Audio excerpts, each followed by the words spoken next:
Biblical chronology dates the world as being less than 6,000 years old. Science, based on various geological and astrophysical observations, dates the world as being at least 15 billion years old. The gap is tremendous and obviously unbridgeable. Or is it? Dr. Gerald Schroeder, who holds a dual doctorate in nuclear physics and oceanography from MIT and served on the Atomic Regulatory Commission, demonstrates that the figures are not only reconcilable, but points out that the biblical account of creation is remarkably close to that of modern science.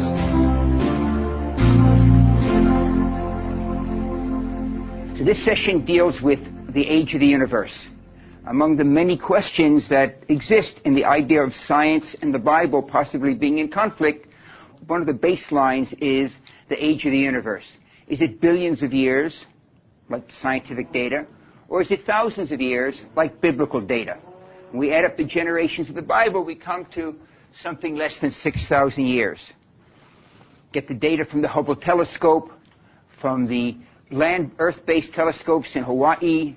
We find numbers reaching 15 billion years. Alan Sandage, a few months ago, had a press conference, and he says from all of the data he has seen, and he's certainly one of the major persons involved in this, the age of the universe appears to be something a bit over 15 billion years old, 15,000 million years. So, I mean, that might seem as a conflict between 6,000 years.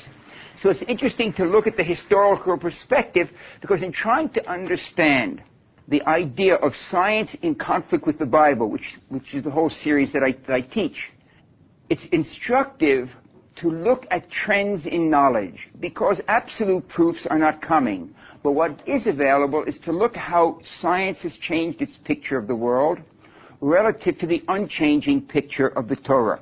The Torah doesn't have the option of changing, unless you use modern interpretations where the attempt might be to bend the Bible to match science, or bend science to match the Bible. Now, that subjectivity is hard to avoid, because we all see the world through the filters of our brain. And so with no question, we all implant on reality our subjective realization of what that reality is about. So to try to minimize this, at least, since I can't avoid it, but to minimize it, I restrict myself in all of these discussions, whether it's the age of the universe, whether it's the information on the evolution of life, whether it's on the origin of mankind, the origin of free will, I restrict myself to two sets of information: peer-reviewed scientific literature that is used in universities around the world. I mean, I have a vested interest in this since I spent many years at MIT getting my bachelor's, my master's, my doctorate, and 7 years on the staff of the physics department after. So I don't have the option of being flaky as far as physics goes, because I have my reputation to be careful of. On the other hand, from biblical interpretation, if I want to avoid subjectivity, I don't want to use modern peer-reviewed commentary, because modern commentary already knows modern science, and so it's influenced by that always. So the only data I use as far as biblical commentary goes is ancient commentary, and that would be the text of the Bible itself about 3,300 years ago, the translation of the Torah into Aramaic by Onkelos in about the year 100. That predates the redaction of the Talmud. Then the Talmud itself redacted about the year 500. In other words, 1,500 years ago, it's fixed. Then the three major commentators. There are many, many commentators, but at the top of the mountain of biblical commentators, there are three accepted by all. Rashi, who brings down the straight understanding of the text in about the year 1050. About the year 1190, Maimonides, the great philosopher who handles with philosophical concepts. And then about 60 years after him, at approximately the year 1250, Nachmanides, the Ramban. Maimonides, the Rambam, with an M at the end. Nachmanides, the Ramban, with an N at the end. Okay, so those are the commentators. So there's only ancient commentary hundreds of years ago, or thousands of years ago, long before Hubble was a gleam in his great-grandparents' eyes. So there's no possibility of Hubble data or other scientific data influencing these concepts. Okay, so that's the background of the test, an attempt to try to make the following discussion somewhat objective, minimizing subjectivity. In 1959, a survey was taken of leading United States scientists. And among the many questions asked was, what is your understanding of the age of the universe? Now, in 1959, cosmology was just becoming a science, okay? Astronomy was there, but cosmology, the deep physics of understanding the universe, was just developing. The response to that survey, as far as the one question I'm interested in, the age of the universe, was recently republished in Scientific American, the most widely read science journal in the world. 2/3 of the scientists gave the same answer as to what is their opinion of the age of the universe. The answer was not 6,000 years, I assure you. The answer was much larger than that. The answer that 2/3 of the scientists gave was beginning? There was no beginning. The Greeks taught us that, Aristotle and Plato, 2,400 years ago. The universe is eternal. Oh, we know the Bible says in the beginning, the opening word. That's a nice story. It helps kids go to bed at night. You know, it makes them feel safe. There was a beginning. But we, sophisticates, know better. There was no beginning. That was 1959. In 1965, Penzias and Wilson discovered the echo of the Big Bang in the temperature and the black of the sky at night. And the world paradigm changed from a universe that was eternal to a universe that had a beginning. Science will never be able to make a greater change in its understanding of the world relative to the Bible than the fact that we now know the first word of the Bible is correct. There was a beginning. The fact that there was a beginning does not prove that there was a beginner. You should understand that. Physics allows a beginning without a beginner. I'm not going to get into that today, but I spent a lot of verbiage on that in The Science of God. What is important, though, is having a beginning, first of all, demonstrates the first half of the sentence to be correct. Whether the second half of Genesis chapter 1, verse 1 is true, we don't know from a secular point of view. The first half being in the beginning. The second half is God created the heavens and the earth. Evolution, cavemen, they're all trivial problems to the fact that we now understand that we had a beginning. The question then to answer is, how long ago did the beginning occur? Was it, as the Bible might imply, less than 6,000 years, or was it indeed the 15 billions of years that's accepted by the scientific community? So the first thing we have to understand is the origin of the biblical calendar. I mean, if the calendar is the problem, it would be nice to know something about the calendar. We get to the 57, 58 years in 1997, 4,758 years, by adding up the generations since Adam. There are 6 days leading from the creation to Adam, and then we have the time following Adam, adding up the generations in the Bible, and then adding to that the rulers that follow the end of the biblical text. We come to a number a bit less than 6,000 years. Of course, the question would be, is where we make the 0 point. It's not obvious from the text, okay? On Rosh Hashanah, the new year, Rosh Head Ha, the Shana year, the head of the year, the new year, in the additional service called the Musaf service, it's the longest service of the year. Now the tendency is, if you're not into the liturgy, to like to let your mind wander. So the sages that formed the Machzor understood that was happening. So 3 times through the service, we blow the shofar, the ram's horn. And immediately following the blowing of the shofar, when everyone is wide awake and paying attention, the following sentence is made. Hayom Harat Olam. This is the birthday of the world. 3 times repeated at each of the major actions of the day, the blowing of the shofar. This is the birthday of the world. Hayom Harat Olam. Which might lead you to think that Rosh Hashanah commemorates the creation of the universe. But it doesn't. Rosh Hashanah does commemorate a creation, but not the creation of the universe. It commemorates the last of the 3 creations that occur in the 6 days of Genesis. There's a creation that brings into being the heavens, the entire universe and the laws of nature. And then on day 5, there's a creation that brings us the nephesh, the soul of animal life. And then on day 6, at the end, there's a further creation that brings us the neshama, the soul of human life. All humans have a nephesh and a neshama. Animals have a nephesh. And Rosh Hashanah commemorates not the first of the creations of the universe, but the creation of the neshama, the soul of human life. Rosh Hashanah falls right here. which means that we start counting the 5,758 years, as we are in 1997, from the creation of the soul of Adam. Not the body, but the soul of Adam. So we have a clock that begins with Adam, and the 6 days are separate. They're separate from this clock. So now the Bible has 2 clocks. That might seem like a modern rationalization if it were not for the fact that Talmudic commentaries 1,500 years ago bring that information down. In Vayikra Rabbah, Leviticus Rabbah, which is an expansion of the Talmudic text, which is an expansion of the biblical text, chapter 29, verse 1, we're told that everyone agrees that Rosh Hashanah commemorates the soul of Adam and that the 6 days of Genesis are separate. Now, 1,500 years ago, when this information was first recorded, it wasn't that, for instance, one of the biblical rabbis like Hillel, here's a knock on his door and his young kid comes in and says, "Oh, yeah, but you can't believe we went to a museum today and we saw all information about billions-of-year-old universe." And Hillel says, "Yeah, Habibi, I better change the Bible. Let's keep the 6 days separate." That wasn't what was happening. You have to put yourself in the mind frame of 1,500 years ago, when people traveled by donkeys. Why were the 6 days taken out of the calendar? Why is not clear from the text, but we'll get into it in a moment. But nonetheless, they were taken out at a time when there was no need to make them separate.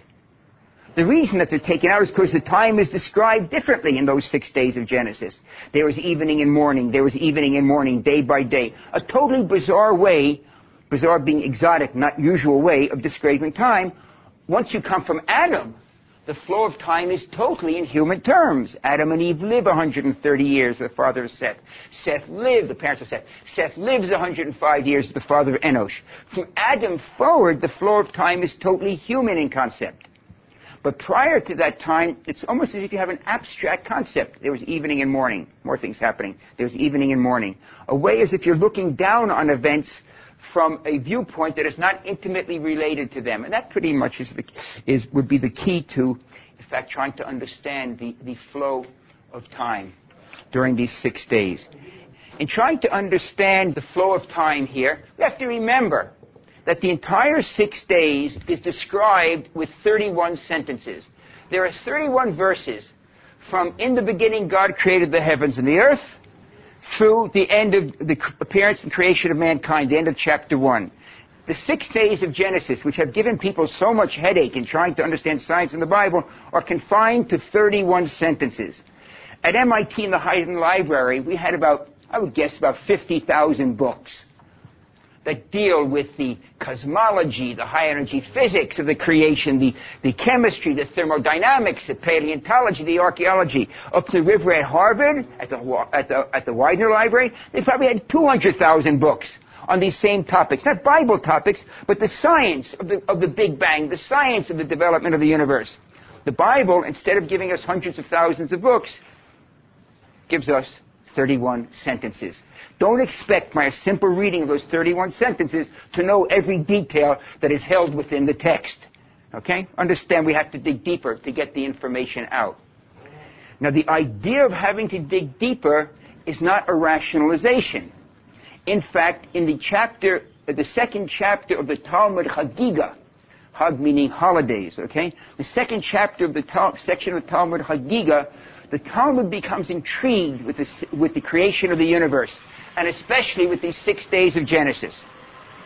And the Talmud tells us that from the opening sentence of the Bible, Bereshit bara Elokim, in the beginning God created the heavens and the earth, through V'yechulu hashamayim, thus the heavens and the earth were completed, the beginning of chapter 2. In other words, the 31 sentences, the 6 days, the Talmud tells us the entire text is given in parable form.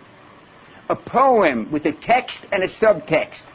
Now again, put your mind into the mindset of 1,500 years ago, the time of the Talmud. Why would the Talmud think it was parable? What, you think they didn't, 1,500 years ago, at the time of the Talmud, they thought that God couldn't make it all in 6 days? That it was a problem for them? Oh, we may have a problem today with cosmology and scientific data. But 1,500 years ago, what's the problem with 6 days? No problem. So these sages pulled the 6 days out of the calendar and said that the entire text is parable, it wasn't because they were trying to apologize away what they'd seen in the local museum. There was no local museum.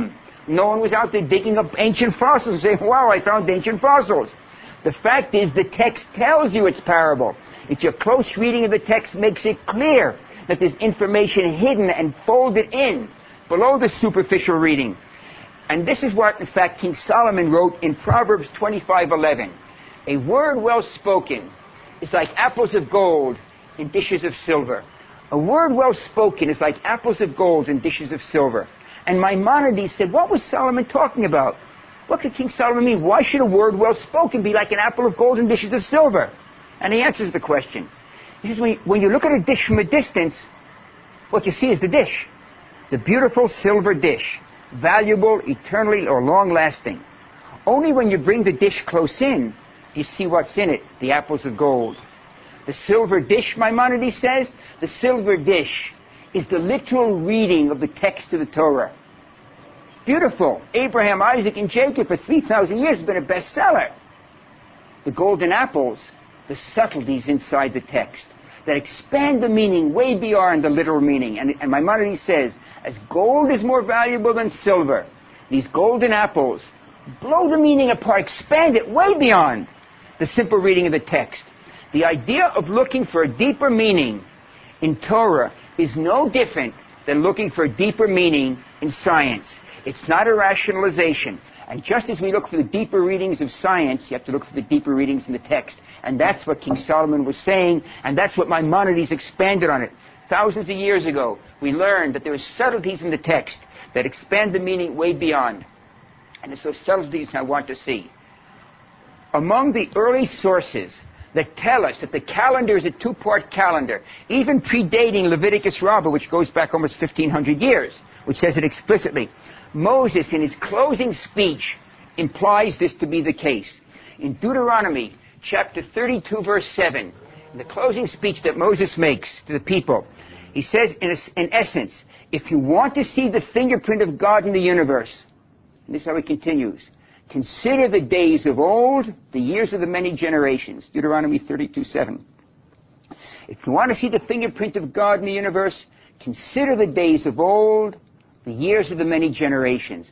And the Kabbalah, Nachmanides, in the name of Kabbalah, says, why does Moses break the calendar into two parts? Consider the days of old, the years of the many generations. Consider the days of old, Nachmanides says, Sheshet Yamei Breshit, the 6 days of Genesis. The years of the many generations, all the time from Adam forward. You can see God's fingerprint in the universe one of two ways. Look at the phenomena of the 6 days and the development of a universe which is mind-boggling. Or if that doesn't impress you, then just consider society from Adam forward. Okay, either way, you'll find the imprint of God. Okay, but now, leaving from Adam forward apart, let's jump back to the 6 days of Genesis and try to see how we can find in these 6 days of Genesis that are separate from the world, the 15 billion years. First of all, we now know that when we write the biblical calendar that says 5,758 years, we have to add a bit to that, plus 6 days. So now when my youngest daughter Hannah, years ago when she was just 7 years old, and my wife had brought me a dinosaur fossil from the northwest of the U.S., where she was doing some research for a book, brings a dinosaur fossil to the house, 150 million years old, dated by 2 radioactive decay chains. If you visit me in Jerusalem, I'm happy to show you the dinosaur fossil, the vertebra of a plesiosaurus. So Hannah says, Abba, dinosaurs? How can there be dinosaurs 150 million years ago when the Bible teacher tells me the world isn't even 6,000 years old? So what I said to Hannah was, if you look in Psalms, Psalm 90 verse 4, you find something quite amazing. In Psalm 90 verse 4, the psalmist, King David, says, 1,000 years in your sight are like a day that passes. And within Psalm 90, there is a core of a deeper truth. But we have to look for the deeper truth in Psalm 90 than just saying what the days of eras. Now, I have many colleagues who will remain friends, but we disagree on this point, that say that the days were eras, okay? As Psalm 90 says. But the problem with this taking the days as eras. As you get older and you start doing Talmudic studies or start studying biblical commentary in depth, you find that problems arise out of taking the days as eras. And that would be, again, going back to the Talmud in Hagigah, as we talked about in chapter 2 of Hagigah. So chapter 2 of Hagigah, the Talmud is trying to understand the subtleties, the golden apples in the silver dish of Torah. And it's going through and analyzing word by word. So it comes to the word choshech. Choshech means darkness. In Genesis chapter 1, verse 4, the absence of light, where it says God separates light from darkness. But 2 sentences before that, in Genesis chapter 1, verse 2, when it says darkness, choshech, was on the face of the deep, we're told by the Talmud it doesn't mean darkness. It means black fire, black energy, a kind of energy that is so powerful you can't even see it. 2 sentences later, it means from there on, in verse 4, it means the absence of light. And there's other words. Maimonides brings down examples. Mayim. Most people, mayim means what? Water. Mayim means water on day 3. But in the original statements of water, it may not mean H2O. The word mayim, although it's spelled exactly the same, may also mean the building blocks of the universe. Interesting. Why? As Nachmanides points out, we don't have words for the subtlety of some of these subtle concepts that are required to understand it. So the Talmud is going through and investigating the development of Genesis chapter 1. And it gets to the Genesis chapter 1, verse 5, which says, there is evening and morning, day 1. That's the first time that a day is quantified. There is evening and morning, day 1. And just before it gets to that, the Nachmanides brings down a discussion on the meaning of evening and morning. You know, does it mean sunset and sunrise? I mean, it certainly would seem to. That's certainly the English implication. But there's a problem with that. And Nachmanides points it out. That the text says there was evening and morning, day 1. Evening and morning, a second day. Evening and morning, a third day. Comes to the 4th day, and the sun is mentioned. See, Nachmanides points out that for an adult reader, this should have made a problem. It's why we see parable. I mean, how do you have evening and morning for the first 3 days if the sun is only mentioned on day 4? That is a bit of a problem, don't you think? Yeah. Well, we know the author of the Bible, whether you take seems to be the logical approach that's divine, or even if you think the author was a bunch of Bedouins sitting on a campfire at night, which is pretty unlikely. One thing we know, the author was smart. It produced a bestseller, or she produced a bestseller, or it produced a bestseller for thousands of years. So you can't attribute to the fact of the sun appearing on day 4 to like amnesia or foolishness, right? There's a purpose for it on day 4. And the purpose is so as time goes by and people understand more about the universe, you can dig deeper into the text. And we're told, Nachmanides says, the text may say there is Erev, but it doesn't say there is evening. Erev, he points out, Ayin Reish Beit, the shorish, the root of Erev, the Hebrew word Erev is chaos, mixture, disorder. That's why evening is called Erev, because when the sun goes down, vision becomes blurry. The royal meaning is there was disorder, and Boker is the absolute opposite. When the sun rises, be quiet, orderly, visit, able to be discerned. And the flow isn't from sunset to sunrise. That's why the sun is mentioned on day 4.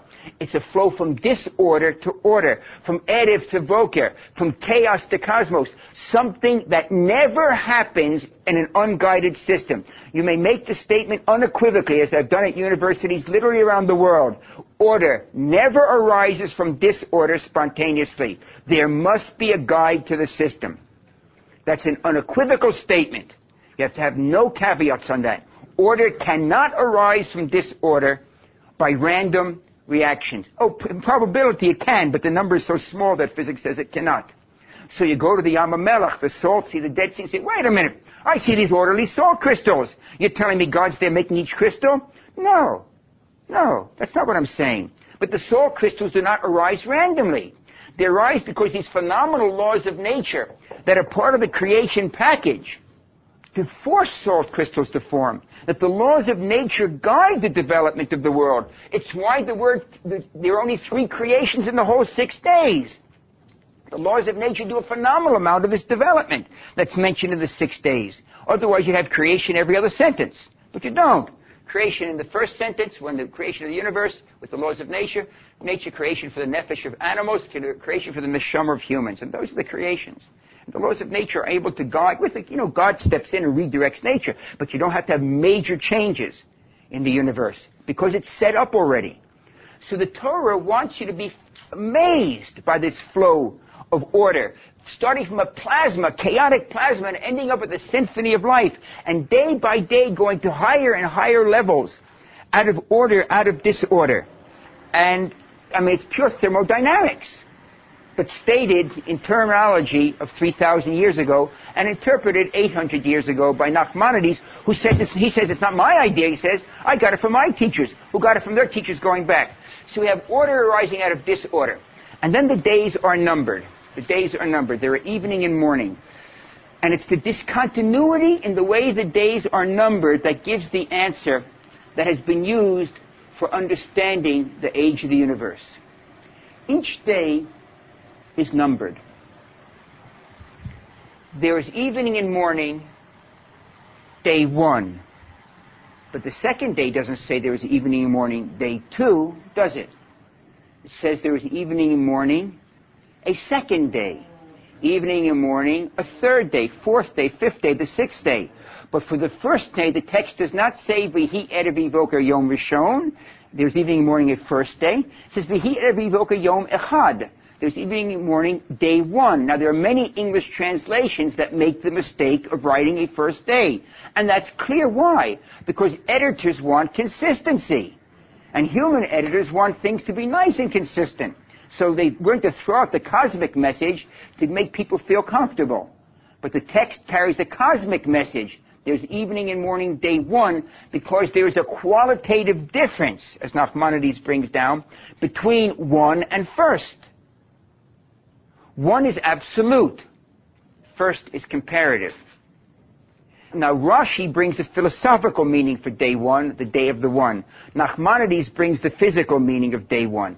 Day 1, he tells us, comes to teach us that time was created, that there was a creation to time. It's a phenomenal insight, that time was created. I can understand stuff, matter, even space, but time? How do you create time? You can't grab time. You don't even see it. You can see distance and space. You can see stuff and matter. You can feel energy. You can see light energy. Okay, so they have a creation there. But time should be created. To understand the esoteric insight from thousands of years ago, by having the Torah say there is evening, morning, day 1, that taught us exactly what Einstein taught us in the laws of relativity. That in fact there was a creation, not just to stuff and space, but to time itself.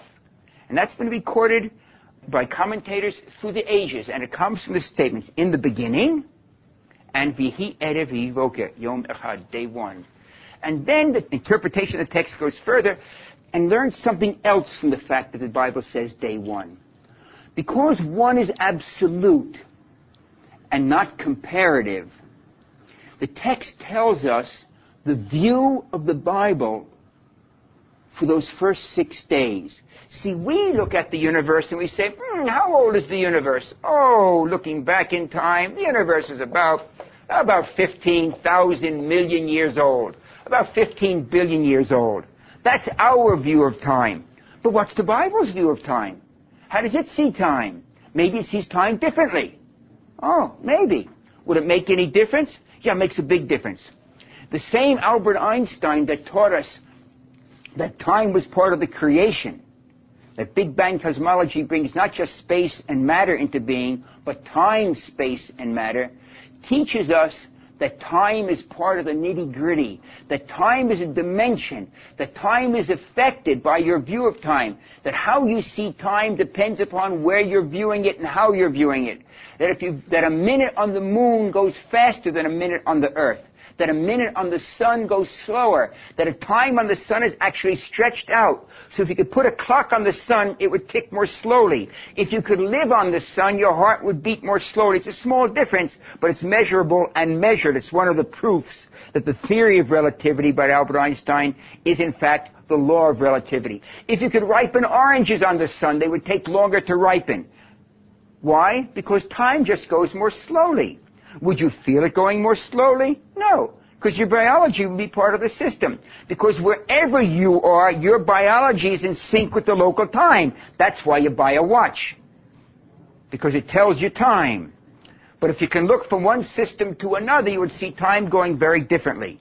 Because depending upon gravity and velocity, those are biological changes, the expansion of the universe, the perception of time. Those changes will have you perceive time in a way that is very different. That's the legacy of Albert Einstein. It happens to be that there are billions, literally billions of locations in the universe where if you could put a clock at that location, it would tick so slowly that from our perspective, 15 billion years, if we could last that long, 15 billion years would go by, while it would tick out 6 days. And those are the data. No one disputes them. The difficulty is these spaces are not necessarily relevant to the flow of time as the Bible sees it.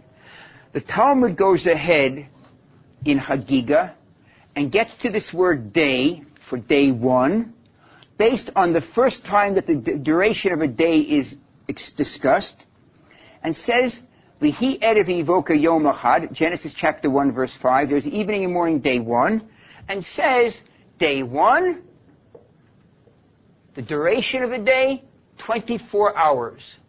The Talmud tells me that. Rashi, in his commentary on the Talmud, agrees, says day, kaf daled sha'ot, yom, day, 24 hours.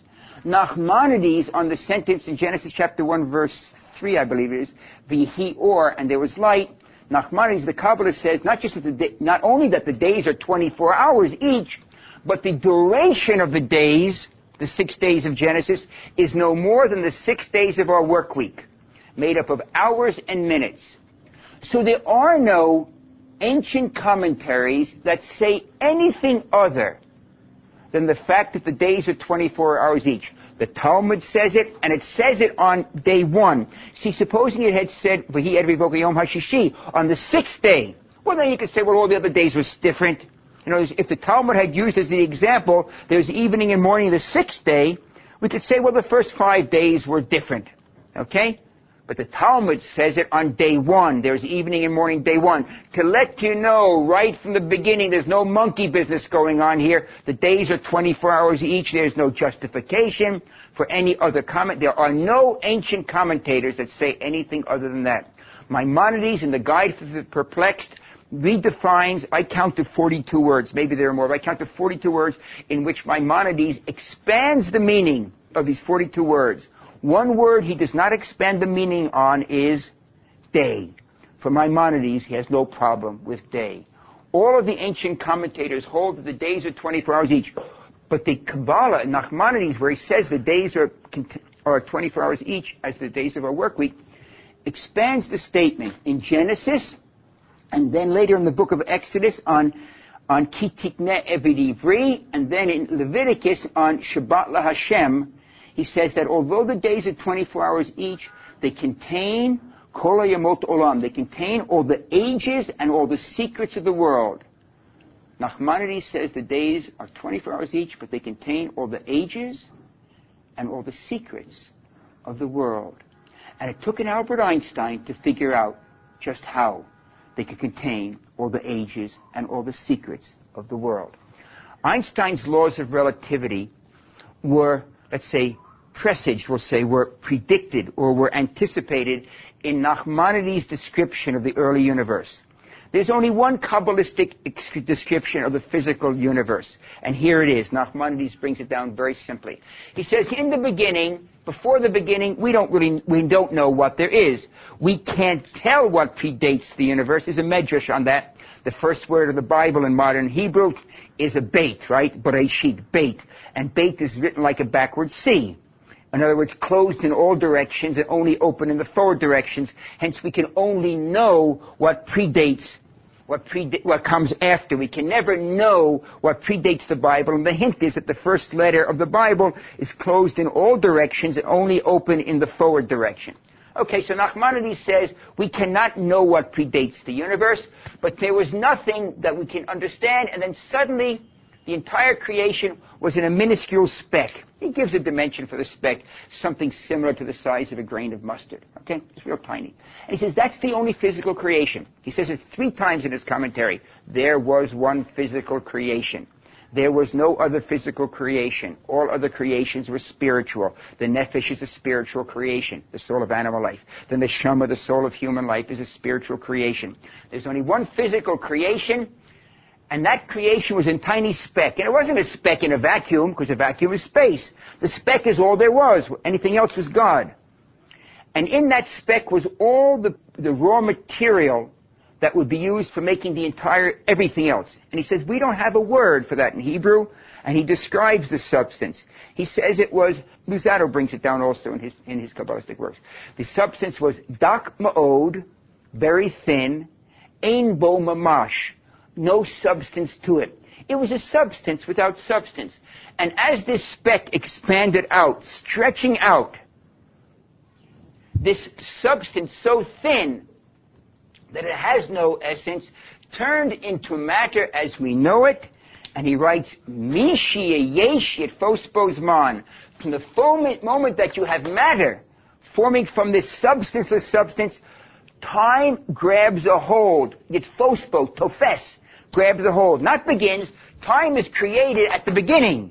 Bereshit bara Elokim et hashamayim v'torah. In the beginning God created the heavens and the earth. That's the creation. But time grabs a hold. The biblical clock starts when matter condenses, congeals, coalesces out of this substance so thin it has no essence. We only know one thing in the universe. One substanceless substance. A substance without substance that can change into matter. And that's energy. Einstein's famous equation, right? E equals mc squared tells us the relationship. That energy can change into matter.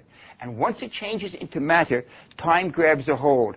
And that's a phenomenal statement. Because I don't know if he knew the laws of relativity, but we know them now. That energy, like these light beams that you see, or radio waves, or gamma rays, or X-rays, all travel by definition at the speed of light, 300 million meters a second. And at the speed of light, time does not pass. The universe was aging, but time only grabs a hold when matter is present.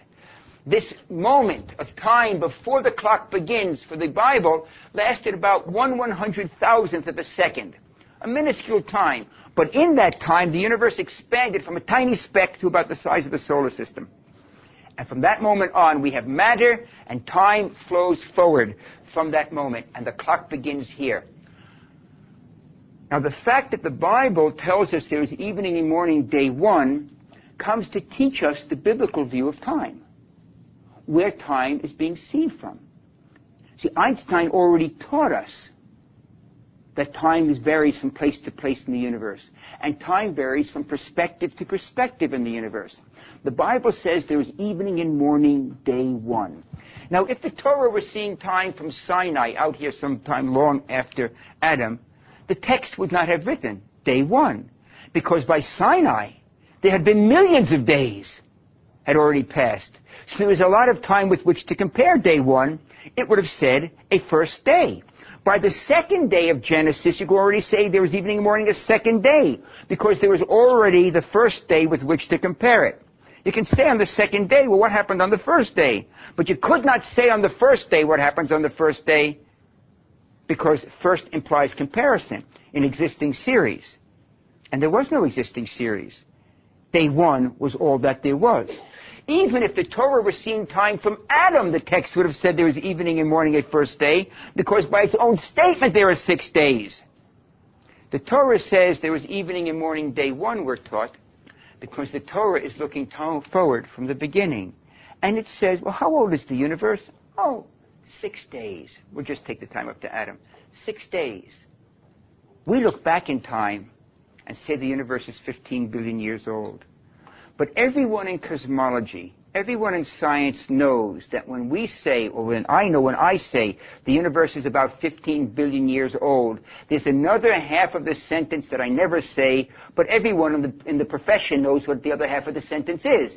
The universe is 15 billion years old as seen from the time-space coordinates that we exist in. And that's the key. That's Einstein's understanding of relativity. The Torah looks forward in time from very different time-space coordinates, when the universe was small. But since that time, it's expanded out. It expands out by stretching of space, and that stretching of space totally changes the concept of time, the perception of time. Not like Haidasi when it's biological time, but the perception of time. Just do a very quick mental, we'll draw this all, put it all together. We'll go back mentally billions and billions of years ago, till about the beginning of time, and we'll pretend way back here, at the beginning of time, when time grabs a hold, there was an intelligent community. It's totally fictitious, okay? And the intelligent community has a laser, and it's going to shoot out a blast of light. And on that, and every second it's going to pulse, every second, pulse, a pulse of light every second. And it's going to shoot the light out. And by chance, it's all by chance, right? Some people say. By chance, billions and billions of years later, way over here on the timeline, we have the Earth with a big dish antenna. And we're going to receive that pulse of light. Just by chance it comes to us. Or it could have gone out in all directions, then one of them had to come to us. It shoots off the pulse of light. And on that pulse of light is imprinted, because we know we can print information on light. That's how we have fiber optics, sending information by light. On that pulse of light, that sliver of light, weep, is written, I'm sending you a pulse every second. And then a second goes by, and the next pulse goes. Now, light travels at 300 million meters a second. So the two light pulses are separated by 300 million meters at the beginning, right? And now they travel through space for billions of years, and they're going to reach the Earth billions of years later. But wait a minute. Is the universe static? No. The universe is expanding, right? The universe is expanding. That's the cosmology of the universe. And the universe is expanding doesn't mean that it's expanding into an empty space outside the universe. There's only the universe. There's no space outside the universe. The universe expands by space stretching. So as these pulses go through these billions of years of travel, and the universe is stretching and space is stretching, what's happening to the pulses? The space between them is stretching also, right? And so they get further and further and further apart, so that when we receive them billions of years later, and the first pulse arises, and wow, a pulse, and written on it, I'm sending you a pulse every second. It's, who knows what's out there. You call all your friends, you get the dish antenna all tuned up, and you wait for the next pulse to arrive. And does it arrive another second later? No. A year later? Maybe not. Maybe billions of years later. Because it depends on how long in the distance, how much time this pulse of light has traveled through space, is to the amount of stretching. The amount of stretching that has occurred. And that's standard cosmology. It's not Esha Torah trying to sell you a bill of goods. Peebles, certainly one of the 5 heavyweights, the most important persons in Big Bang cosmology. I quote him in The Science of God. If I had paid him to write this sentence, it wouldn't have been more perfect. The standard interpretation of the stretching of information as an effect of the expansion of the universe predicts that the same stretching factor of the universe applies to the observed rates of the occurrence of events. The standard interpretation, now this is the heavyweight of physics, one of the major spokesmen for Big Bang cosmology. The standard interpretation of the effect of the expansion of the universe is to stretch out the rates of occurrence of events. We look at time going backward, and we see 15,000 billion years. The universe is a big universe. Looking forward from the universe is very small, billions and billions of times smaller. The Torah says 6 days. And they both might be correct. What's exciting about the last 5 years is we now have the data for the first time to know what the relationship of a view of the time from the beginning relative to the view of time today is. We now have that quantified. It's not like it's a fiction any longer. And I take it directly from, there's a dozen physics textbooks that you can use. They all bring the same number. The general relationship between the time here, near the beginning, and the time today is 1,000,000,000,000. It's a 1 with 12 zeros after it. 1, 2, 3, 4, 5, 6, 7, 8, 9, 10, 11, 12. That's the relationship. So that if a view from the beginning, looking forward, said, well, I'm sending you a pulse every second, would we see it at every second? No. We would see them every million seconds, because that's the stretching, the effect of the expansion of the universe. Well, the Torah doesn't say every second, does it? It says what? 6 days. How would we see those 6 days? As 6 days? The Torah sees it as 6 24-hour days. When this make-believe group of whatever sent us the pulse every second, it was really a second on your watch. We just don't perceive it as a second. We perceive it as something very different. And they're both true. If the Torah says we send you information for 6 days, would we receive that information as 6 days? Or would we receive it as 6 million days? We would receive that information as 6 million days, because the perspective is from the beginning looking forward. We would see this as 6 million days. That's the end of standard cosmology and ancient biblical interpretation. Now I'll bring you the only thing I bring to the party. I said 6 million days. That's very interesting. What would that be in years? Well, it wasn't a hard calculation. You just divide by 365 and find that it comes out to be 16 billion years. Essentially, the estimate of the age of the universe. Not a bad guess for text 3,000 years ago. I'm making it clear, I've discussed this with scientists around the world. It doesn't mean that they say, hallelujah, now I believe in God. That's not what they say. It could be all a coincidence. It might be a coincidence. What's extraordinary is, first of all, the matching from thousands of years ago. I didn't pull it out of a hat. That's why I lead up to it very slowly so you can follow step by step. But what's extraordinary now is you can look at the development of time day by day. See, it's the expansion factor, the doubling. Every time the universe doubles, the perception of time is cut in half. So it's the doubling rate. Now, when the universe was small, it was doubling very rapidly. But by the time it gets to be big, it takes longer, and it's a constant velocity. So to double a universe when it's twice as big will take twice as long. So if it takes 1 hour to double it now in size, the universe doubles in size, it's twice as big, will take 2 hours. Then to double in size, 4 hours, 8 hours, 16. Because each time it's bigger, it has to double in size, it has to move that much more. That's called exponential. And just to wrap it up very quickly, looking at this rate of expansion, which is exactly taken from the principles of physical cosmology, a textbook that is used literally around the world, relating it to this relationship between the beginning and now, the specific number, which was averaged at 10 to the 12th, is in fact the temperature of quark confinement when matter freezes out of the energy, 10.9 times 10 to the 12th Kelvin degrees, divided by, or the ratio to the temperature of the universe today, 2.73 degrees. That's the initial ratio, which changes exponentially as the universe expands. And the numbers come out to be as follows. I'm not going to put the math on the board because anyone wants, they can contact me. I'm happy to go through the mathematics, or I lead you by the hand in the science of God. The numbers come out to be the following. That the first of the 6 24-hour days, from a biblical perspective, lasted 24-hour day, 24 hours. 24 hours as we know it. But the duration, from our perspective, was 8 billion years. 8,000 million years. The second day, from the Bible's perspective, lasted 24 hours. From our perspective, it lasted 4 billion years. The third day, 2 billion years, 1 billion year, a half, and a quarter. When you add those all up for the 6 days, you get 15.75 billion years. Essentially the number that Alan Sandage reported to the New York Times about 2 months ago. And it's not by chance. Or maybe it is by chance. What allows you to investigate the chance, which I'm not going to go into now, is now knowing the duration of each day, you can then tell when each day existed in the past. Because you just add these up and you can find from the beginning of each day. And then the Bible goes out on a limb, as it were, and tells you what happens on each day. Not only does it give you the age of the universe, it tells you what happens on each of those days. And now you can take cosmology, paleontology, archaeology, and look at the history of the world and see whether, if not day by day, they match. And I'll give you a clue. They match enough to send chills up your spine. There's something fishy going on here, and that's exactly what Moses says. If you want to see the fingerprint of God in the history, consider the days of old, Sheshet Yemei Bereshit, or the flow civilization from Adam forward. Day by day, the Torah tells an accurate account of what happened in cosmological development of the universe. Thank you.